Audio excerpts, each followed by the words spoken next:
Over the past few days, I've been traveling through the Middle East and Europe, working to renew our alliances, enhance our common security, and propose a new partnership between the United States and the Muslim world. But even as I'm abroad, I'm firmly focused on the other pressing challenges we face, including the urgent need to reform our healthcare system. Even as we speak, Congress is preparing to introduce and debate health reform legislation that is the product of many months of effort and deliberation. And if you're like any of the Americans I've met across this country, who know all too well that the soaring costs of healthcare make our current course unsustainable, I imagine you'll be watching their progress closely. I'm talking about the families I've met whose spiraling premiums and out-of-pocket expenses are pushing them into bankruptcy or forcing them to go without the checkups or prescriptions they need. Business owners who fear they'll be forced to choose between keeping their doors open or covering their workers. Americans who rightly worry that the ballooning costs of Medicare and Medicaid could lead to fiscal catastrophe down the road. Simply put, the status quo is broken. We cannot continue this way.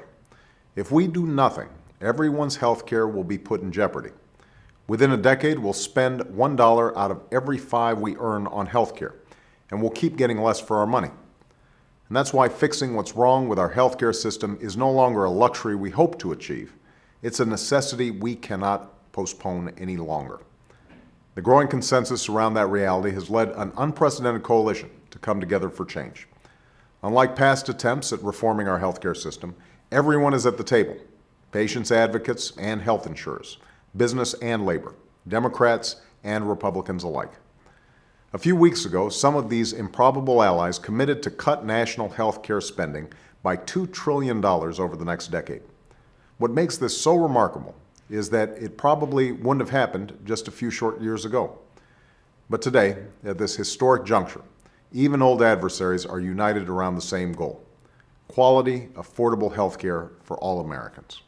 Now, I know that when you bring together disparate groups with differing views, there will be lively debate. And that's a debate I welcome.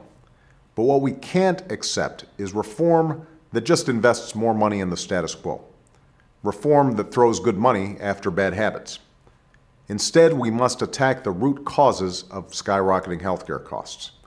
Now, some of these costs are the result of unwarranted profiteering that has no place in our healthcare system. And in too many communities, folks are paying higher costs without receiving better care in return. And yet we know, for example, that there are places like the Mayo Clinic in Minnesota, the Cleveland Clinic in Ohio, and other institutions that offer some of the highest quality of care in the nation at some of the lowest costs in the nation. We should learn from their successes and promote the best practices, not the most expensive ones. That's how we'll achieve reform that fixes what doesn't work and builds on what does. This week, I conveyed to Congress my belief that any healthcare reform must be built around fundamental reforms that lower costs, improve quality and coverage, and also protect consumer choice. And that means if you like the plan you have, you can keep it. If you like the doctor you have, you can keep your doctor too. The only change you'll see are falling costs as our reforms take hold. I've also made it very clear to Congress that we must develop a plan that doesn't add to our budget deficit. My budget included a historic down payment on reform, and will work with Congress to fully cover the costs through rigorous spending reductions and appropriate additional revenues. We'll eliminate waste, fraud, and abuse in our healthcare system, but we'll also take on key causes of rising costs, saving billions while providing better care to the American people.